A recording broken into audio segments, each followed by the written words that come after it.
everybody out there in YouTube land. My name is Dan Chaos, and welcome to Ace Attorney, a game I have never played. And with me is a man who've played them way too many times, probably. Maybe. That holds a little bit of water. Like a cup that's half empty, it holds a bit of water. It has been a very long time since I have played these games, though, so don't expect any hints on like what evidence to use at any given time, because I probably won't remember. I wouldn't take your hints, even if you gave them to me. I'd ignore them. Like, that's a valid course of action given the circumstances. So yeah, my name's Nitemar, if anybody is curious. I do voice Phoenix Wright in our audio visual multimedia project, Ape Attorney, that the two of us do.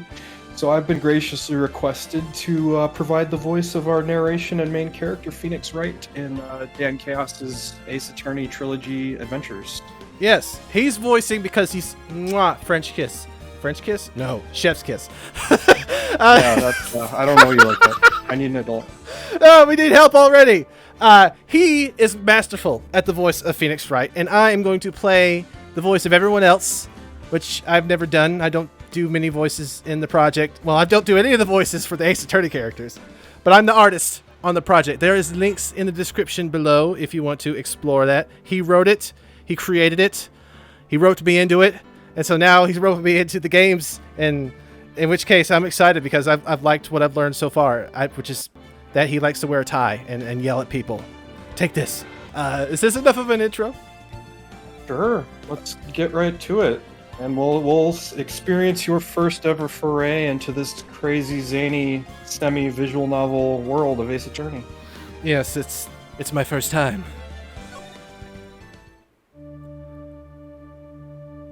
Ooh.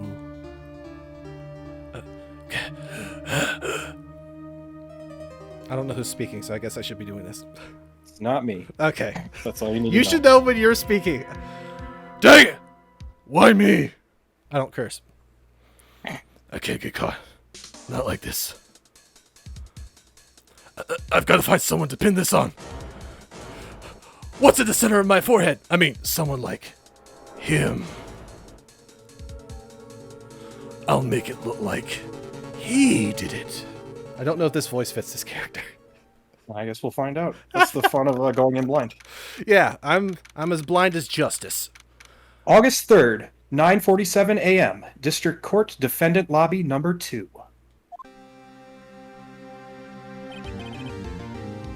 Boy, am I nervous. Right. Oh, hiya, Chief. Phew, I'm glad I made it on time.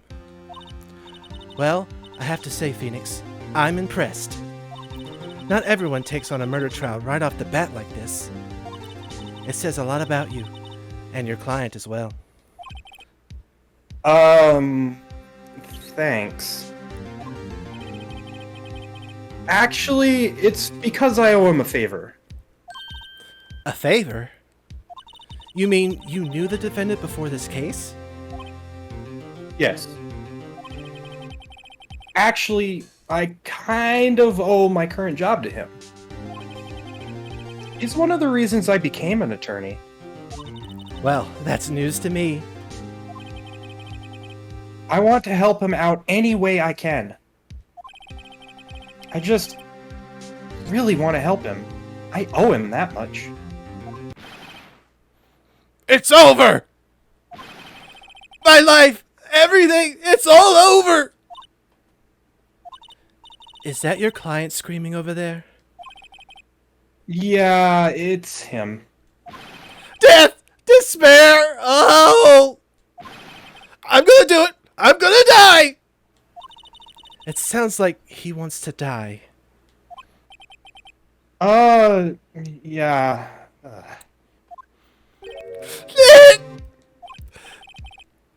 Hey there, Larry.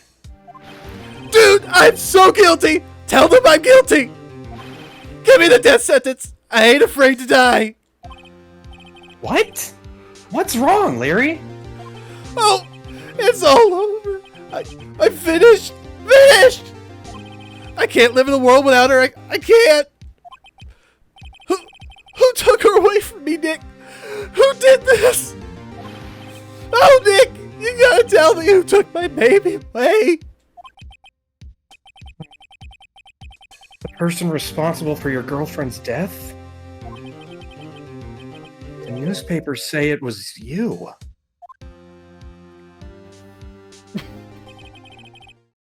My name is Phoenix Wright. Here's the story. My first case is a fairly simple one. A young woman was killed in her apartment. The guy they arrested was the unlucky sap dating her. Larry Butts, my best friend since grade school. Our school had a saying, when something smells, it's usually the butts. In the 23 years I've known him, it's usually been true. He has a knack for getting himself in trouble. One thing I can say, though, it's usually not his fault. He just has terrible luck. But I know better than anyone that he's a good guy at heart. That and I owe him one, which is why I took the case, to clear his name. And that's just what I'm going to do. August 3rd, 10 a.m., District Court, Courtroom number 2.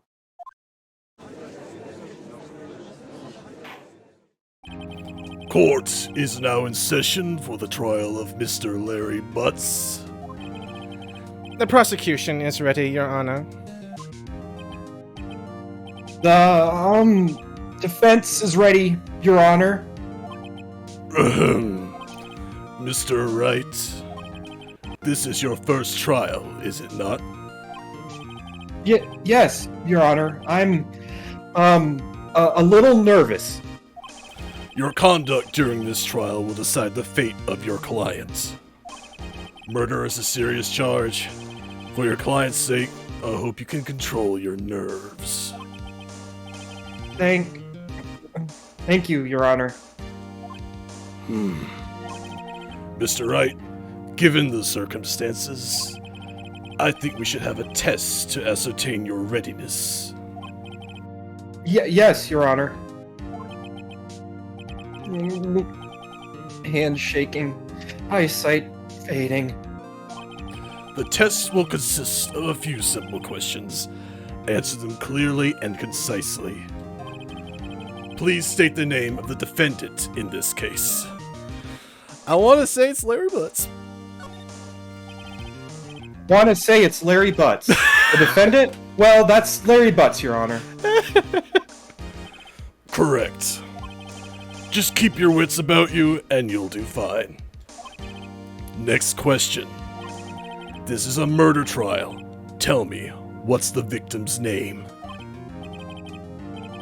Ooh, I know this one. Glad I read over the case report covers to cover so many times. It's... Wait. Uh-oh. Oh, no way, I forgot! I'm drawing a total blank here! Phoenix, are you absolutely sure you're up to this? You don't even know the victim's name? Oh, the victim! Oh, of course I know the victim's name. I, just forgot. Temporarily. I think I feel a migraine coming on. Look, the victim's name is listed in the court record. Just press the R1 button to check it at any time, okay? Remember to check it often. Do it for me, please. I'm begging you. Mr. Wright, who is the victim in this case? Cindy's autopsy report. It's You Cindy. can check profiles. How do I check profiles? Oh, There's a button. Cindy Stone, age 22, the victim in this case, a model. She lived in an apartment by herself. Nice hair. And I picked the wrong freaking one, didn't I? Oh, wasn't it Miss Block? Miss Cinder Block. The person in question was a victim of murder, not ill-conceived naming, Mr. Wright. Screenshot that. Screenshot that. That is the most obvious lie in this entire franchise. No, we don't have pun-based names in this. Not a chance. Right? If you forget something, use the R1 to check the court record and jog your memory. A mistake in court could cost you the case. I'll ask you again, Mr. Wright. Who is the victim in this case? It's Cindy Stone. Cindy Stone. You're gonna make me pass a kidney stone is what you're gonna do, Dan Chaos. Uh-oh. The victim's name is Cindy Stone. Correct. Now, tell me what was the cause of death? She died because she was... Oh, I know this from the pictures. She was struck once by a blunt object. Yeah, your humor. Correct. Ouch, you wounded me. Now I'm the one struck.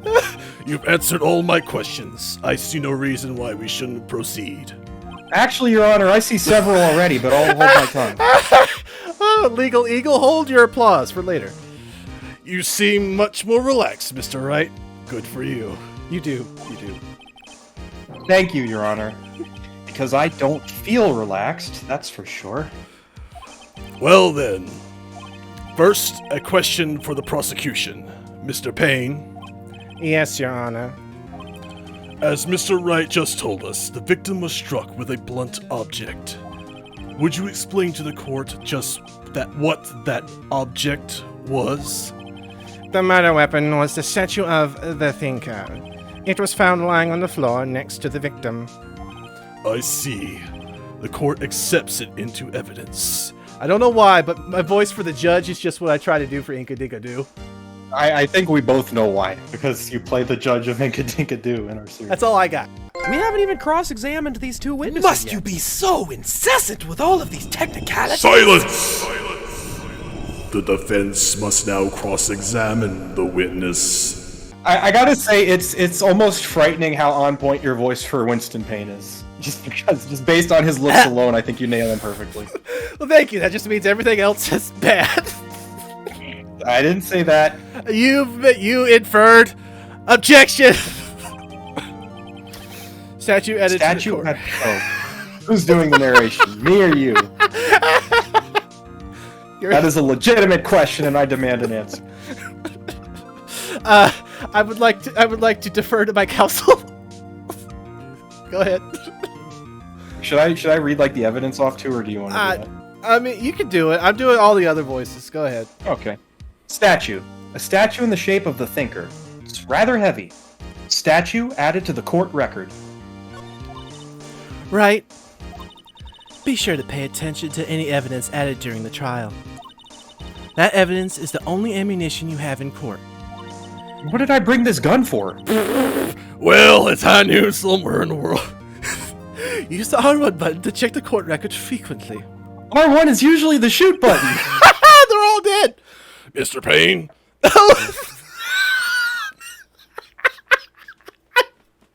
Mr. Payne, the prosecution may call its first witness. The prosecution calls the defendant Mr. Butts to the stand. And I call all of our sanity into question. I call BS. It's your line. Chief, what do I do now? Pay attention. You don't want to miss any information that might help your client's case. You'll get the chance to respond to the prosecution later, so be ready.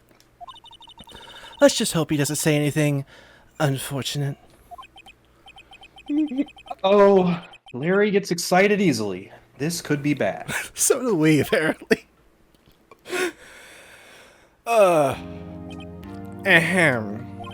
Mr. Butts, is it not true that the victim had recently dumped you? Hey, watch it, buddy! We were great together! We were Romeo, Juliet, Cleopatra, and Mark Antony. Didn't they all die? I wasn't dumped. She just wasn't taking my phone calls or seeing me. Ever. What's it to you, anyway? Mr. Butts, what you describe is generally what we mean by dumped. In fact, she had completely abandoned you and was seeing other men. She had just returned from overseas with one of them the day before the murder. What do you mean, one of them? Lies! All of it lies! I don't believe a word of it. Your Honor, the victim's passport. According to this, she was in Paris until the day before she died. Passport. The victim apparently arrived home from Paris on 7:30, the day before the murder. Passport added to the court record. Indeed. She appears to have returned the day before the murder. Dude, no way. The victim was a model, but did not have a large income. It appears that she had several sugar daddies. Daddies? Sugar? Yes, older men who gave her money and gifts. She took their money and used it to support her lifestyle. Dude! We can clearly see what kind of woman this Miss Stone was. Tell me, Mr. Butts, what do you think of her now? Right? I don't think you want him to answer that question. Yeah, Larry has a way of running his mouth in all the wrong directions. Should I? I feel like I'm waiting for you to answer, but this is my playthrough. Yeah, you're the one playing. Stop him. My client had no idea the victim was seeing other men. That question is irrelevant to this case. Dude, Nick, what do you mean irrelevant? That cheating she-dog! I'm gonna die. I'm gonna drop dead. Yeah, and what I'm going to get to the bottom of this. Let's continue with the trial, shall we? I believe the accused's motive is clear to everyone. Yes, quite. Oh boy, this is so not looking good. Next question. You went to the victim's apartment on the day of the murder, did you not? Phew! Well, did you or did you not? Huh? Well, maybe I did and maybe I didn't. Oh, he went. What do I do? Honesty is the best policy unless he somehow screws it up and shoots himself in the foot. But you've already got a gun on you, so we'll be good. I know. I'll send him a signal. Tell the truth. You can't handle the truth. Yeah, I was there. I went. Order. Well, Mr. Butts. Dude, chill. She wasn't home, man, so, like, I didn't see her. Your Honor, the defendant is lying. Lying? The prosecution would like to call a witness who can prove Mr. Butts is lying. Well, that simplifies matters. Who is your witness? The man who found the victim's body. Just before making the gruesome discovery, he saw the defendant fleeing the scene of the crime. Order. Order in the court. Mr. Payne, the prosecution may call its witness. Yes, Your Honor. This is bad. On the day of the murder, my witness was selling newspapers at the victim's building. Please bring Mr. Frank SAWHIT to the stand. He saw it, all right. Frankly, I don't like the way your body's moving. Mr. SAWHIT, you sell newspaper subscriptions, is this correct? What voice am I giving this dude? Oh yes, newspapers, yes. Mr. Sawhit, you may proceed with your testimony. Please tell the court what you saw on the day of the murder. Witness testimony. Witness's account. I was going door to door selling subscriptions when I saw a man fleeing an apartment. I thought he might be in a hurry because he left the door half open behind him. Thinking it strange, I looked inside the apartment. Then I saw her lying there, a woman, not moving, dead. I quailed in fright and found myself unable to go inside. I thought to call the police immediately. However, the phone in her apartment wasn't working. I went to a nearby park and found a public phone. I remember the time exactly. It was 1 p.m. The man who ran was, without a doubt, the defendant sitting right over there.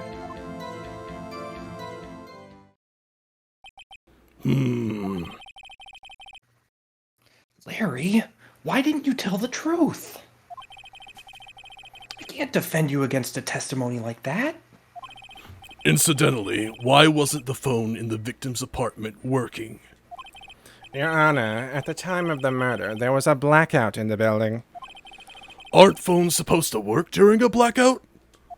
Yes, Your Honor. However, some cordless phones do not function normally. The phone that Mr. SAWHIT used was one of those. Your Honor, I have a record of the blackout for your perusal. Blackout record.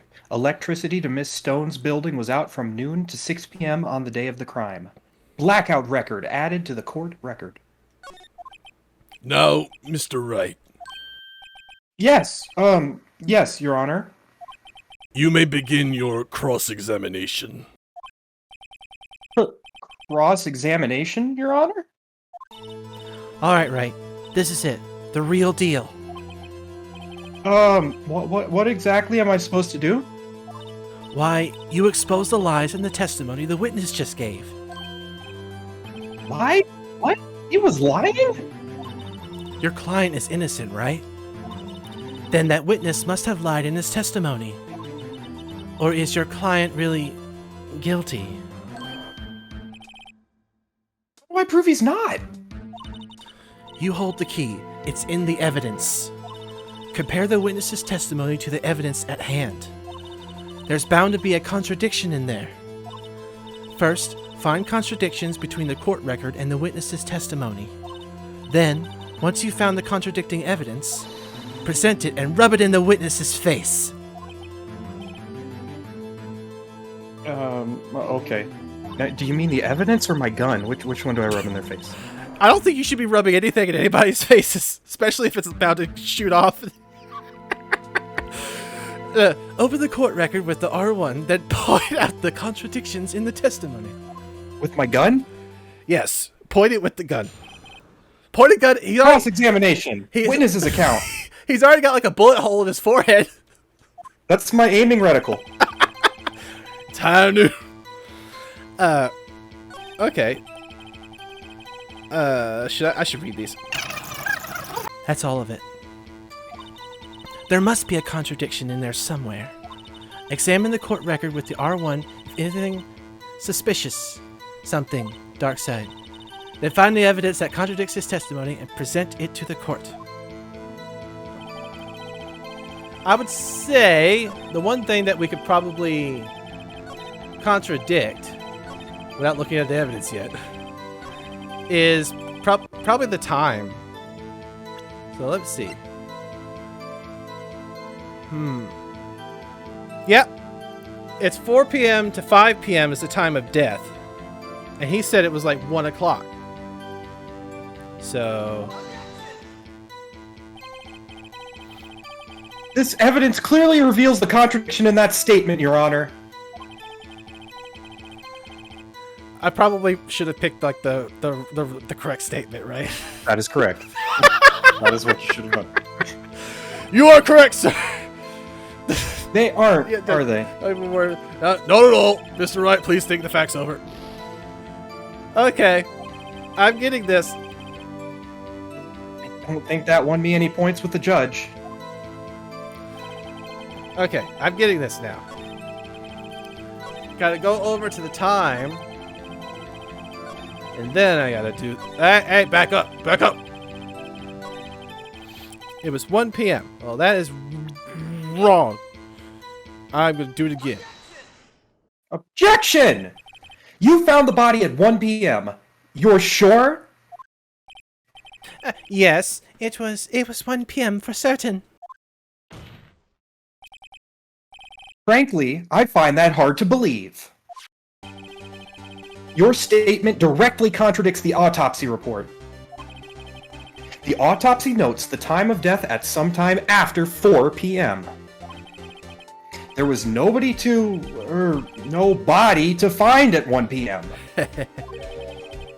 How do you explain this 3-hour gap?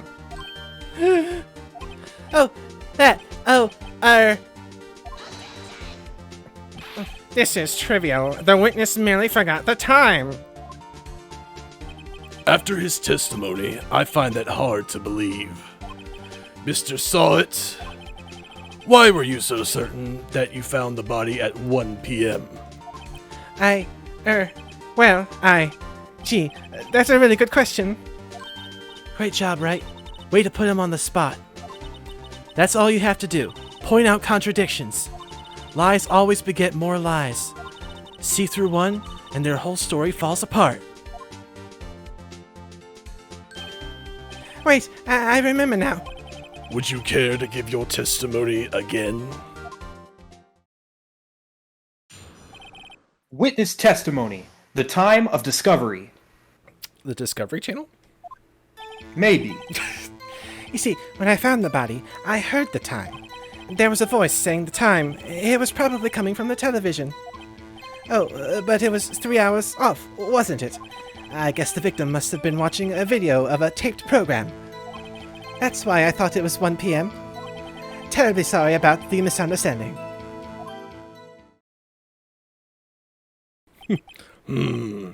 I see. You heard a voice saying the time on a taped program. A VHS, was it? Or was it a Blu-ray? Mr. Wright, you may cross-examine the witness. Right. You know what to do. I've got this one. I've got laryngitis. Time of discovery. Time of discovery. It's free real estate. Just being respectful of your laryngitis by not forcing any extra vocal work on you.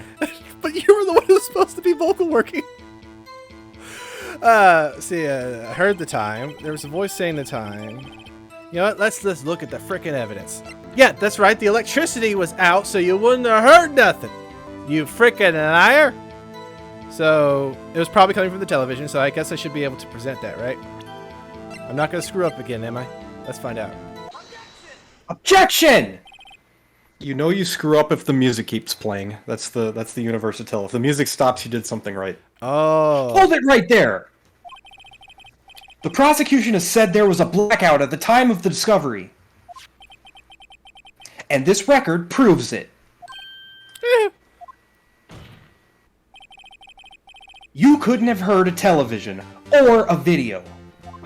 Yeah! The defense has a point. Do you have an explanation for this, Mr. SAWHIT? No, I find it quite puzzling myself. Quite. Wait, I remember now. Mr. SAWHIT, the court would prefer to hear an accurate testimony from the very beginning. These constant corrections are harming your credibility. Well, you see, the whole universe was in a hot, dead state, and nearly 14 billion years ago, expansion started. Wait, oh, not that far. You see, rather... You seem rather distraught, you stupid fool. My apologies, Your Honor. It must have been the shock of finding the body. Very well, Mr. SAWHIT. Let's hear your testimony one more, please. Once more. Into the breach, dear friend. Witness testimony. Hearing the time. Actually, I didn't hear the time. I saw it. There was a table. I get it. Saw it. Thank you for pointing that out. There was a table clock in the apartment, wasn't there? Yeah, the murder weapon. The killer used it to hit the victim. That must have been what I saw. You saw a clock. I guess that would explain it. The defense may cross-examine the witness. Gladly. Pulls out a glad bag. Cross-examination. Hearing the time. You see. No. See, the murder weapon was not the clock. I get this. I understand this. But would the statue be enough to go against that? Because it's not saying it's the murder weapon, it's just saying it's a statue. You know what? Universal, if the music plays, I'm wrong. Objection! Yay! Wait just a moment. The murder weapon wasn't a clock. It was this statue. Now, how is this supposed to be a clock? You, with your objections and your evidence, just who do you think you are? Just answer the question, Mr. SAWHIT. Hey, I saw it there, okay? That's a clock! Your Honor, if I may. Yes, Mr. Payne. As the witness stated, the statue is indeed a clock. The neck is a switch. You just tilt it and it says the time out loud. As it doesn't look like a clock, I submitted it as a statue. My apologies. I see. So the murder weapon was a table clock, after all. Well, Mr. Wright, it appears that the witness's testimony was correct. This is a clock.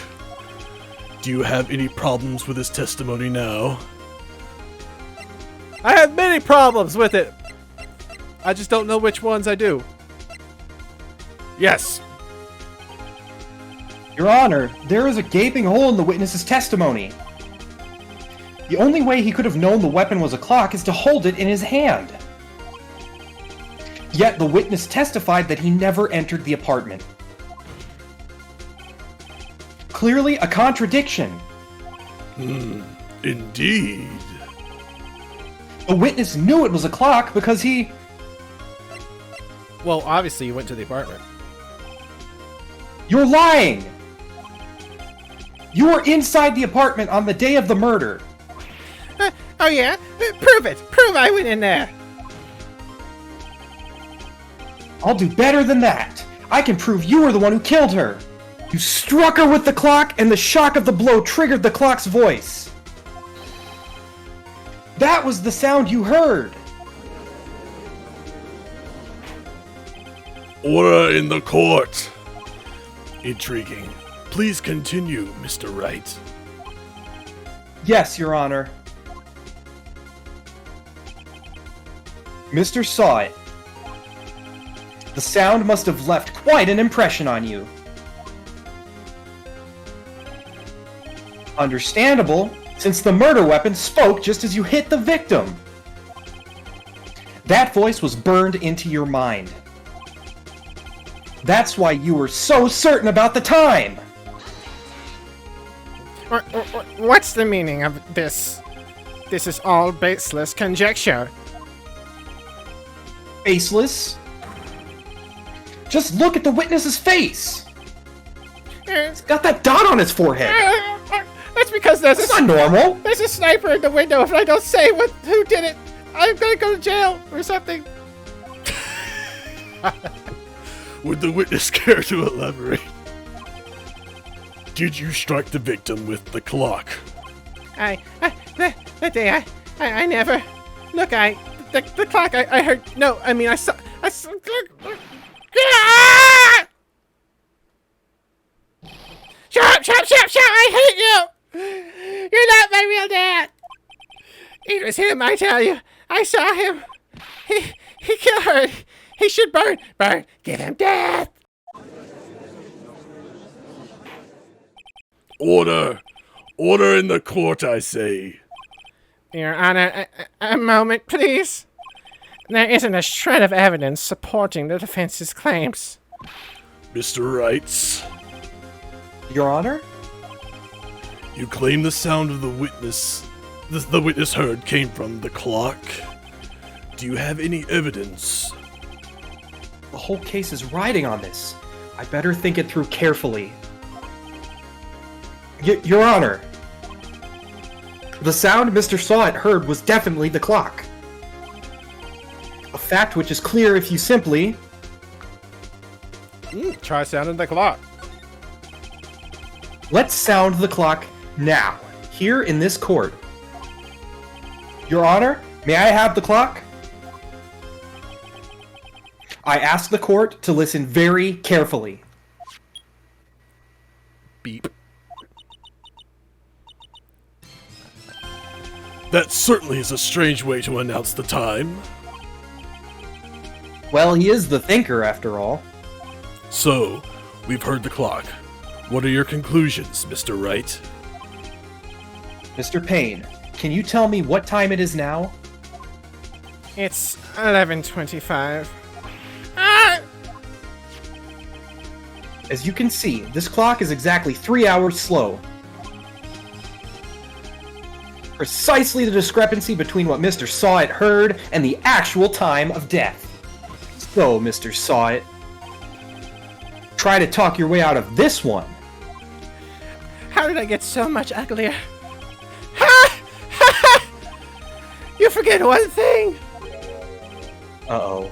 What's he talking about now? While it may seem like that clock is running 3 hours slow, it proves nothing.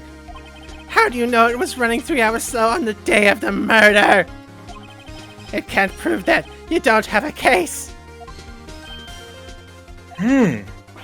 He's right. How am I going to prove that? Damn it! I was so close! Mr. Wright? It seems you lack the critical evidence to support your claim. Huh? Yes, Your Honor. This means I cannot let you indict the witness. Unfortunately, this ends the cross-examination of Mr. Frank SAWHIT. I come all the way down here to testify, and look what happens! You treat me like a criminal. A criminal! Your lawyers are all slime.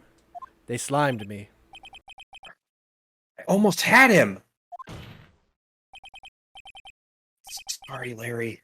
I failed you. There's nothing I can do about it now. Not so fast, Mr. SAWHIT. Chief! Listen up, Wright.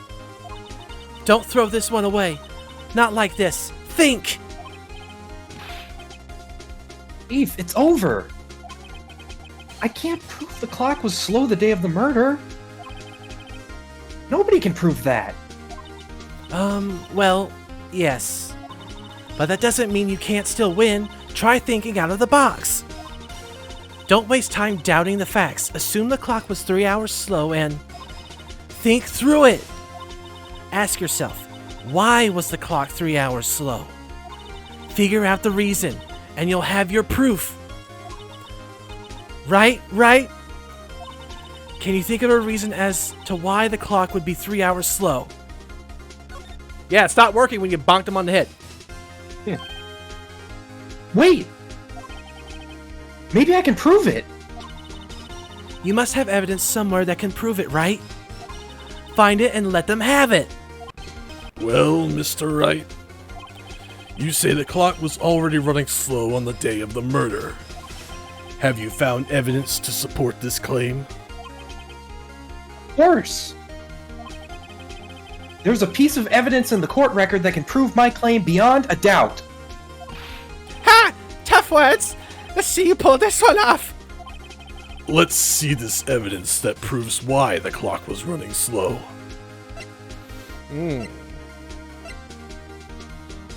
Oh!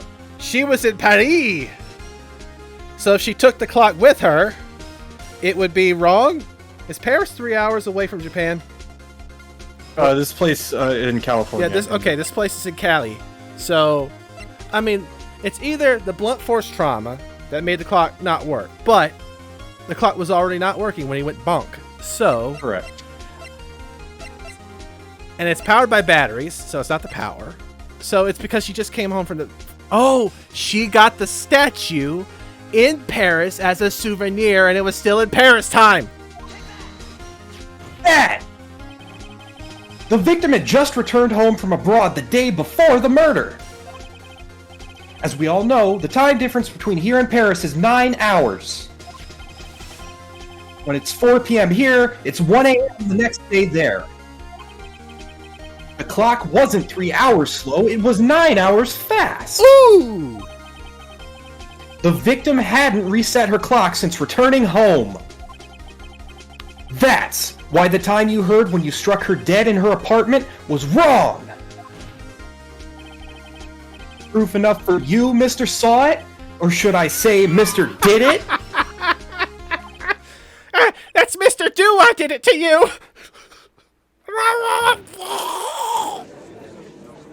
You know I had to do it to him. Order, I say. I'd like to have some French fries. Well, this case has certainly turned out differently than we expected. The man had rabies. Mr. Payne, your witness. He was arrested and has been taken away, Your Honor. Very well. Mr. Wright, Yes, Your Honor. I have to say, I'm impressed. I don't think I've ever seen someone complete a defense so quickly and find the true culprit at the same time. Thank you, Your Honor. The Glock I carry with me helped. Don't point that thing at me, son. Back in my day, this is only a formality, but this court finds the defendant, Mr. Larry Butts, Not guilty. Woo! Yeah. and with that, this court is adjourned. Turns out that Frank Saw It was a common burglar. He posed as a newspaper salesman to check and see when people were out of the house. That day, when Larry went to her apartment, the victim wasn't home. After he left, Mr. Saw It let himself in to do his dirty work. While he was searching her place, the victim returned. Flustered, Mr. Saw It grabbed the nearest blunt object he could find.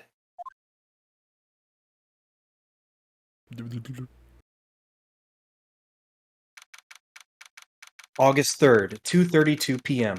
District Court, Defendant Lobby, Number 2. Ugh. I still can't believe we won! Right. Good job in there. Congratulations. Thanks, Chief. I owe it all to you. Not at all. Not at all. You fought your own battles in there. It's been a while since I've seen a trial end on such a satisfying note. I've never seen the Chief looking this happy.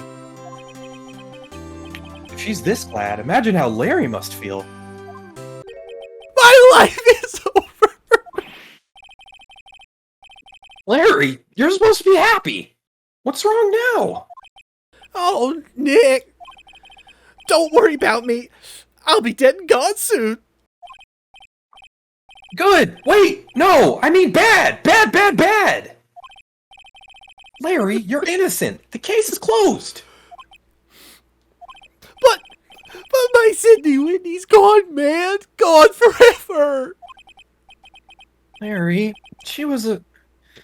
never mind. Congratulations, Harry. Harry? Yes, you. I could practically see the headlines now. Harry Butts, innocent. Thanks. I really owe you one. I won't forget this, ever. Let's celebrate. Dinner, movie, my tree.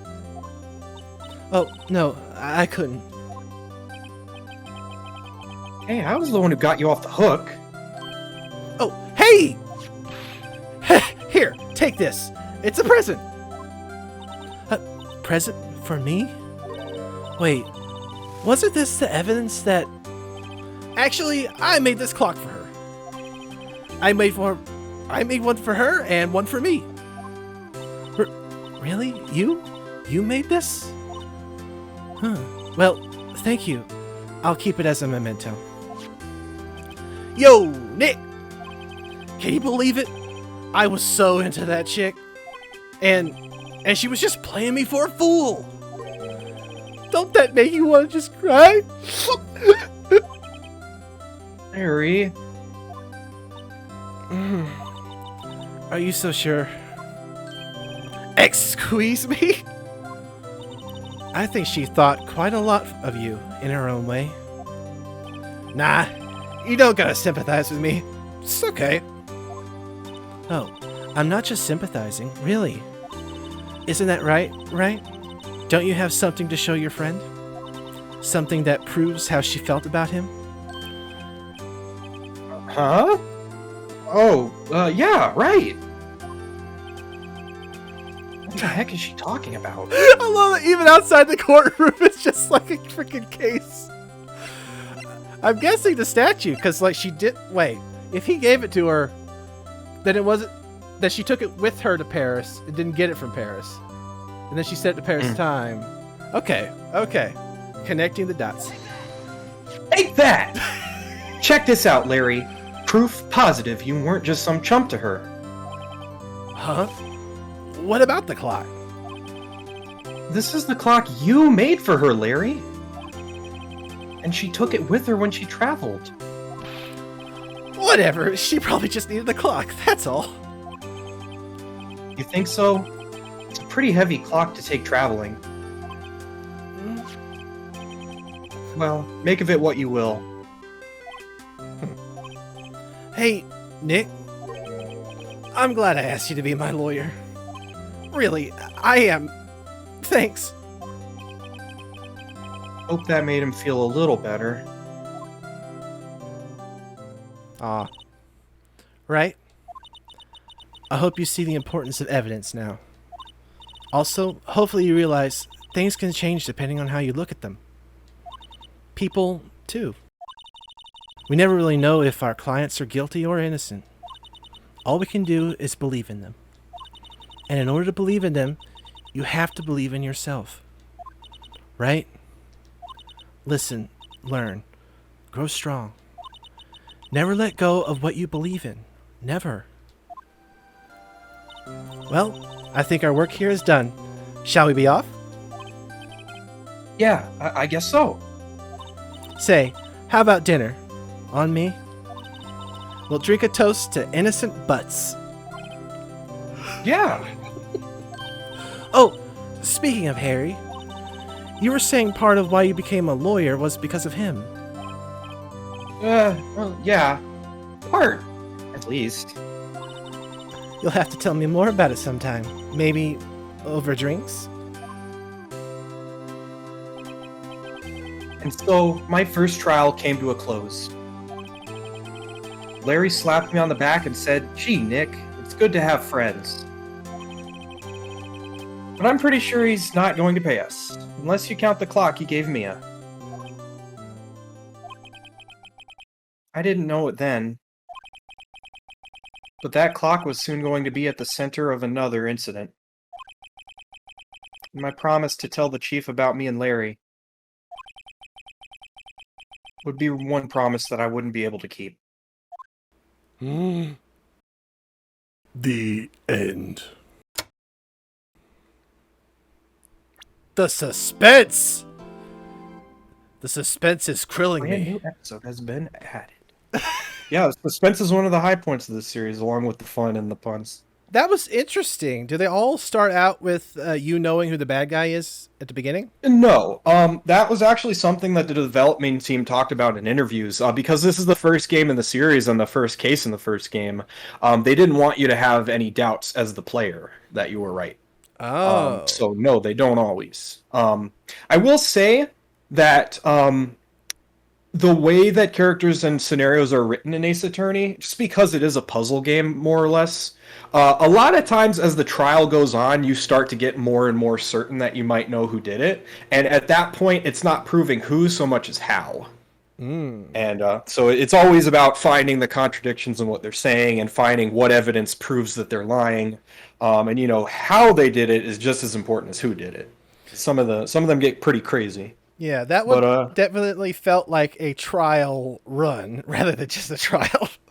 Yeah, tutorial. And now you understand why I had a pain character in Logic and Trickster's prologue trial, which is also very much a prologue and written as such. You're familiar with Phantomo Pain. Phantomo Pain, because I drew you the character. Who, for anyone who's not familiar with what you're talking about, I have a Persona 5 and Ace Attorney crossover, and there is a Pain family member who is the prosecutor in the prologue trial, who is based on Snake from Metal Gear Solid. Another awesome thing that I should probably include down there in the description below. I would appreciate that. But yeah, what did you think about your first trial? I liked the Rookie lawyer. I liked the music, and I liked the puns in the names. And oh boy, do I have good news for you about the rest of the series then.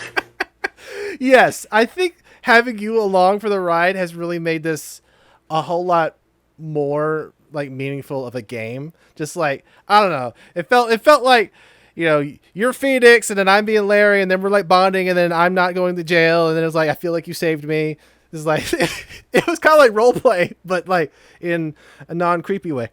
I will defeat injustice with my wits, my evidence, and the Glock in my pocket. Is that a Glock in your pocket, or are you happy to see me? It's actually a clock. It's called the finger. So I will say that future episodes are lengthier than the prologues because you actually do start investigating crime scenes and it becomes more of a point and click sort of thing. Yeah. So very, very Scooby-Doo. I know you're a fan of mysteries and incorporations and investigating things. Zoinks, but like, man, I'm not a fan of the ghosts. I think I'm just going to do Shaggy's voice for Larry because he's got the goatee. That's entirely fair, and like as you were doing it, I was like silently nodding in approval. Oh well, thank you. I really wanted to be. I was trying at first. I wanted to be like the voice actor who's doing him in our Ape Attorney project because he's doing such a great job. But then I sort of was like, I can't be that emotional and have that sort of level of volume. It's like I gotta go up. Like I got a voice saying the word zoinks, but I gotta go that direction. That's the fun of adaptations, is that two different people could do the same thing very differently. And also, I guess, if we can include a link to of the project we've been talking about since the beginning, because we do have a very talented team. There's so many voice links actors. in the description. There's so many links. Go click them all. And click like, comment, and subscribe. Thanks for joining us, everybody. It's been a blast. We'll join you next time for a brand new episode, which has been added. Bye.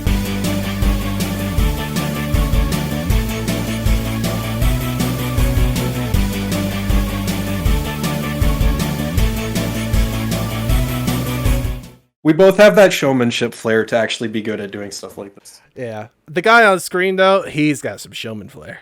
Oh, yeah.